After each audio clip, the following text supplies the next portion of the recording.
藤原でございます。今回は仮想通貨テラで送り人になろうという話をしていきたいなと思います。このチャンネルは仮想通貨や株などについて毎日配信してますので、投資に興味がある人や送り人になりたい人はぜひチャンネル登録をしてみてください。はい、仮想通貨テラがどういうコインかっていうのをまず説明して、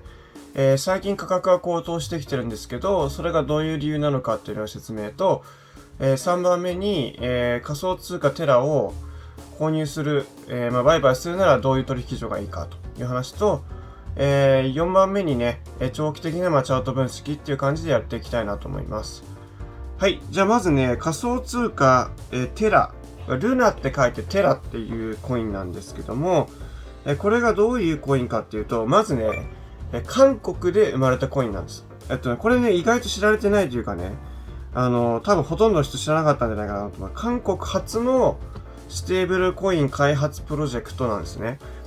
で、このテラをペックしたステーブルコインが複数発行されているんです。例えば、テラ USD とかね、ドルをペックしたやつとか、そういうね、法定通貨にペグされたもの、ステーブルコインっていうのが、派生的に生まれてくるっていうコインなんですね。で、いろんなね、プロジェクトを開発中で、価格上昇が期待できているという感じになっております。で、例えば、今ね、時価総額で言うと、10位にあります。仮想通貨全体。一気に上がってきた。2021年になって、一気に上がってきてるんですよね。特に2021年の後半になって夏以降ぐらいから結構急激に上がっていると、いうことになってます。ペックして、ドルをペックしてるっていうのはどういうことかというと、供給量を調整することで価格を一定に保つ無担保のステーブルコインっていうのをね、特徴を生かしてドルとかユーロとかをペックしたコインを派生的に出すっていう、そういう、トークンになっております。ということで、例えばイーサリアムだとか、リップルだとか、ポルカドットとかと、全くその性質が違うっていうことをまず意識した方がいいですね。そのステーブルコインを発行できるっていうところに強みがあるっていうところを意識していただければなと思います。はい。それでね、次ね、今ね、ディファイサービスっていうのがね、いくつかあって、アンカーっていうレンディングサービス、あとチャイっていうモバイル決済サービス、ドロップシップっていうステーブルコインのブロックチェーン間送金サービスってことで、いろんなディファイサービスができてるし、最近のニュースでも、いろいろね、プロジェクトが上がってきています。特に、このアンカーっていう、新規預金サービスを出した後に価格がかなり高騰してきたっていうのもあって、でその後にプロジェクトダウンっていうね、新しい開発プロジェクトが発表されたりとか、コインベースとかバイナンスに、法定通貨にペイクしたステーブルコインが新規上場したことによって、2021年からまた上がってきたっていう感じになっております。はい、それまでがね、テラのね、説明になります。時価総額も10位ですから、日本人はね、全然ね、興味持ってくれなくて、多分この動画もあんまり再生数いかないんだろうなとは思うんですけど、でももう時価総額10位ってことは超メジャーコインなんですよ。だから、こいつには目が離せなくなっているという感じですね。で、3番目の、取引できる仮想通貨取引所なんですけど、日本の取引所には、上場してません、どこにも。で、海外の取引所だと、バイナンスと、バイビット、この2つで、トレードできますので、僕は手数料がバイビットの方がおすすめかなと思います。あと、バイビットだと、ロングとかショートもできますので、柔軟にね、トレードできますので、おすすめですね。バイビットとかね、バイナンス口座持ってない人は、もう絶対仮想通貨投資やるのは今、バイビットとバイナンス絶対持っておかないといけないぐらいの時代になってますので、どうぞ動画の説明欄にリンクありますので登録してみてください。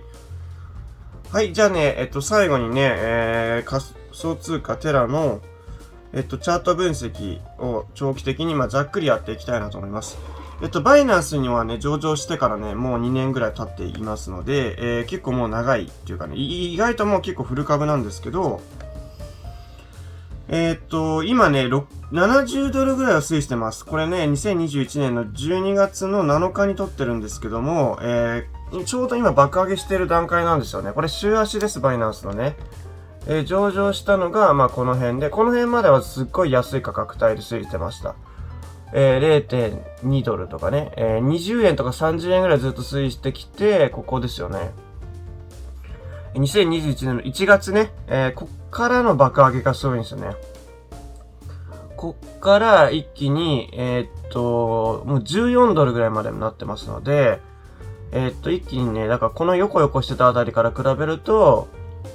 20倍ぐらいに、じゃあ100倍近くなってるのか、50倍とかぐらいになってるのね。で、その後一旦ね、仮想通貨全体が暴落したタイミングで落ちました。で、そこがね、4ドルぐらいですね。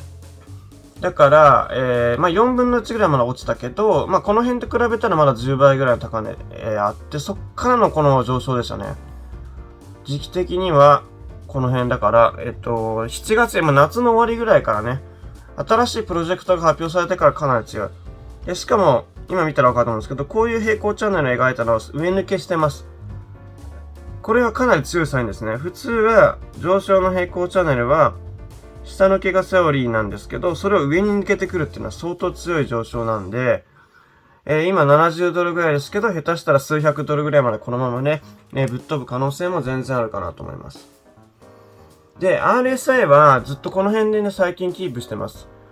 実はこの辺のね、14ドルつけた時の方が RSI は高くて、この辺ね、50倍ぐらい上がってますから、RSI が、この辺が、97とか、もうほぼ100ぐらいまでいってるんですけど、それに比べて今まだ落ち着いてるんですよね。70超えて、また70下がる、70超えて下がるみたいなね。だからそう考えたら、RSI が90ぐらいになるって考えたら、まだまだ上がる余地がある。100ドルは余裕でしょう。今70ドルですけど、100ドルは余裕だし、もう数百ドルぐらいまではね、いけるんじゃないかなと思いますので、今から10倍とかね、全然取れる可能性あると思ってます。はい、というわけで、今回は仮想通貨テラ、ルナって書いてテラね、で送り人になろうという話をしてきました。今回の動画を見て、テラ買いたいって人は、バイビットと、バイナンスでトレードできるので、ぜひ、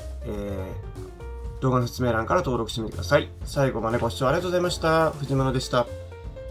仮想通貨投資をやるなら、動画の説明欄にあるバイビットも必ず使った方がいい取引所になりました。もともと世界第2のデリバティブ取引所として FX がメインだったんですけど、最近は40種類以上の仮想通貨の現物取引もできるようになりました。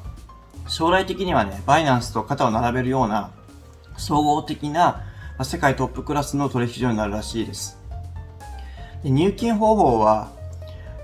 他の日本の取引所から仮想通貨で送るっていう方法ができるんですけど、もう一つは、KYC 認証、本人確認をすればクレジットカードで仮想通貨が購入できるというシステムを導入しているので、日本の皆さんもとても使いやすい取引所になっています。でしかも、バイナンスよりね、手数料が全体的に安いので、僕は結構バイビットを、メインとして使っています。ぜひ動画の説明欄から登録してみてください。動画を最後までご覧いただきましてありがとうございます。藤原の YouTube メンバーシップでは月990円で週に1回の投資に関するコラムを投稿しております。そして、月に1回僕に質問ができる質疑応答動画も投稿してますので、ぜひ入ってみてください。そして、Twitter や Instagram の方でも投資に関する話や僕のプライベートなども投稿してますので、Twitter と Instagram ぜひフォローをお願いします。最後までご視聴ありがとうございました。藤原でした。